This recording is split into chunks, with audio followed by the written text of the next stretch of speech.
Mr. Marsh.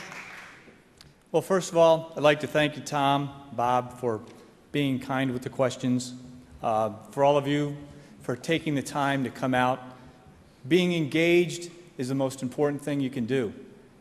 We're facing some very challenging times. Apathy and disinterest is going to lead us down the wrong path. And you need to go home and you need to tell 10 of your friends to tell 10 of their friends to get engaged in this process, to pay attention to what's being heard. I hope what you heard tonight is that there are choices here. There are 3 people up here that, from all accounts, seem to be supportive of education, and I imagine everybody in this room is as well. I think I'm the only one that said we need to incorporate individual responsibility into the equation.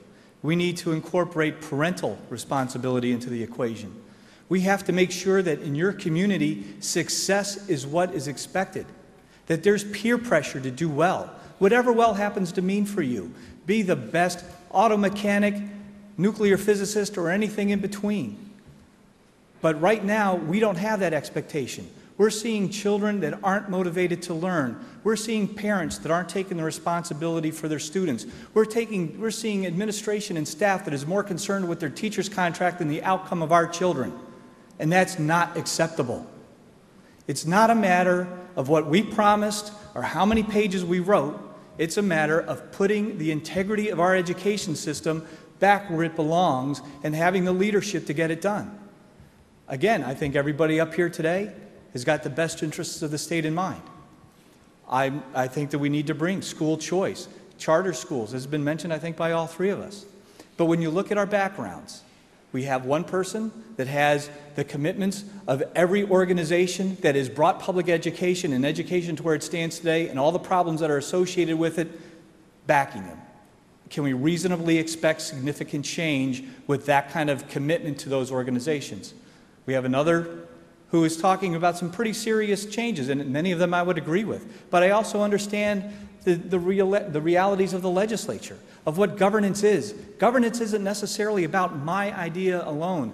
Government is moving the will of the people forward. It's holding the legislature accountable. It's your job to put the legislature in place that represents your ideas and your thoughts and your passions. And if they don't do it, it's my responsibility to hold them to the task. If you don't see that happen, then you throw me out.